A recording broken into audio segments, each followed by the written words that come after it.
What is going on, guys? Welcome to another video, and today we're going to be taking a look at Thor, Love and Thunder. This is the next installment of the Marvel Cinematic Universe, the fourth entry in the Thor series after Thor, The Dark World, and Thor Ragnarok. And in this, Thor is not really sure what to do with his life anymore. He wants to achieve peace, but at the same time, that warrior in him just won't shut up. I don't know how else to explain that. I'm really bad at speaking. But then he discovers that Jane, his ex-girlfriend, played by Natalie Portman, is back, and apparently she now wields the power of Thor, including being able to wield Mjolnir.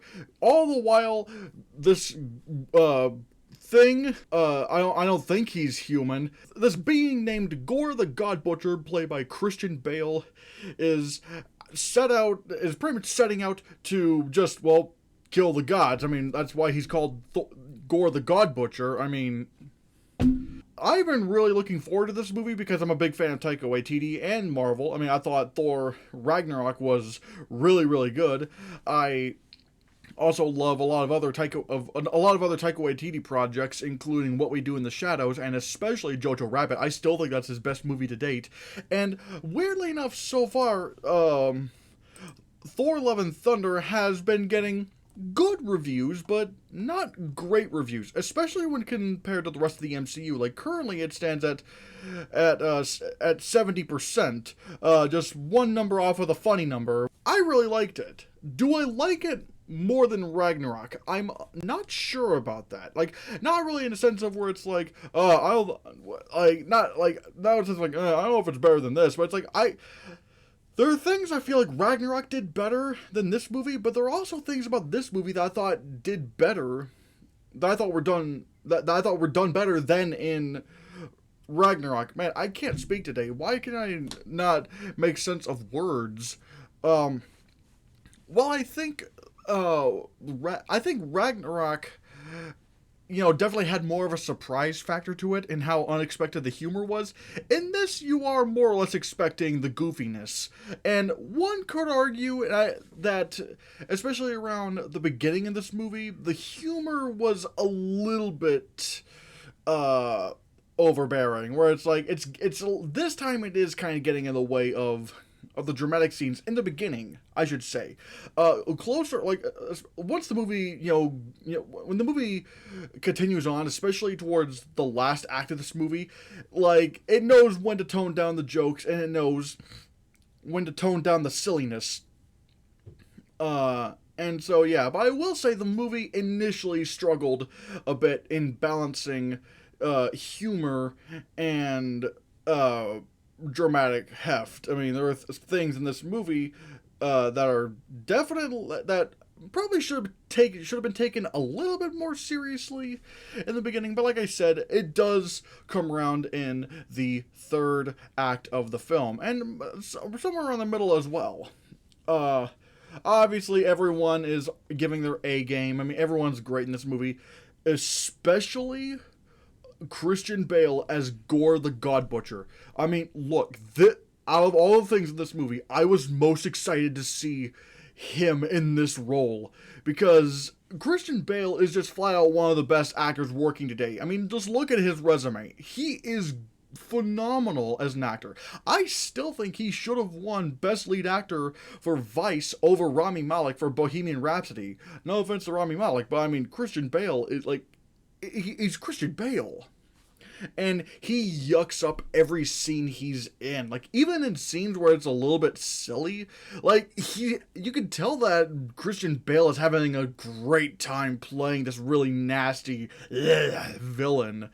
But so much so to where I actually kind of wish we saw a little bit more of him, because this was a very interesting character, a very sympathetic character, and one could also argue that the character is sort of representative of how a lot of people feel nowadays, regarding religion and stuff. I thought that was actually a really interesting allegory, if that was the intention. I'm not sure if it was, but I mean, regardless if the intention was there or not, I can still see the allegory. So I really appreciated that. And man, like, and I really got, I, st- I really do have to, give credit to Christian Bale here. Again, like I said, he's really putting his all into this movie. And like I said, he like this is one of those times where the villain does outshine the heroes. But again, the heroes are all great too. I can't really say much about Chris Hemsworth's Thor, because I mean we've seen him for like 11 years now. We know he's good in this role. We know he works in this movie. The Guardians of the Galaxy, like, you see them in the trailers.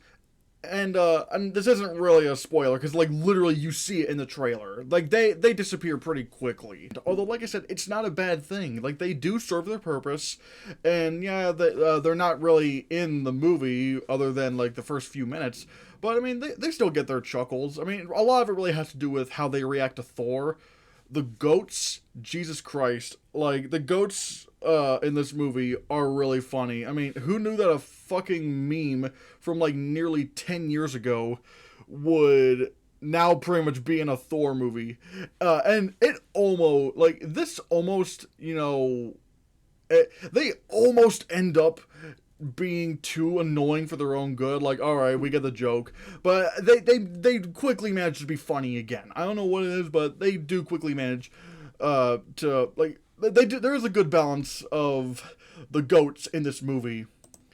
And one thing I can also say about this movie is that for the first time, I actually give a shit about the Jane character. I mean, I don't know what it was about the previous Thor movies, but I didn't really care much about the relationship between Thor and Jane. I just felt like it was, comic book movies gotta have a romance in there. But this time, I actually did care about it. I really did care about their dynamic. I really did care about the struggles that Jane is going through.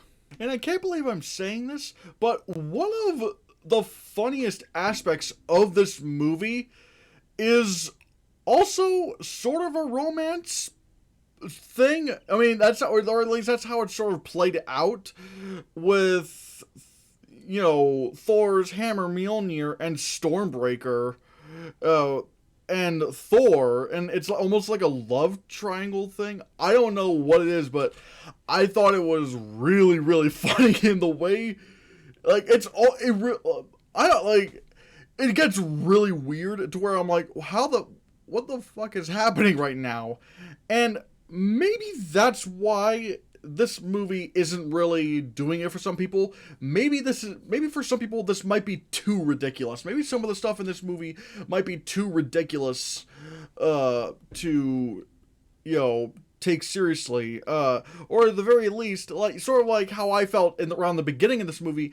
The humor sometimes would get in the way of the dramatic stuff. But like I said, it wasn't really that much of it wasn't really an issue later on in the film.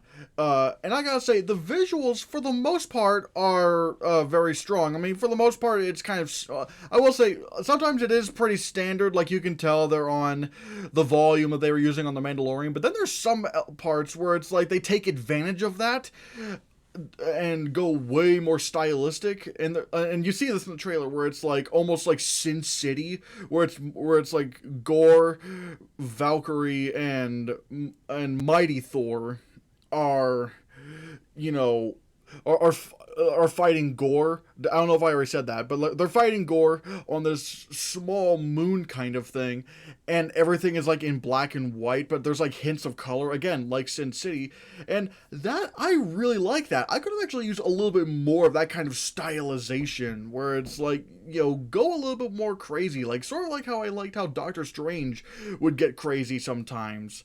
So yeah, this isn't one of the best entries in the MCU, but I will say this is a very solid entry in the MCU. I thought this was really funny. I thought the action, especially during that moon sequence, was really cool.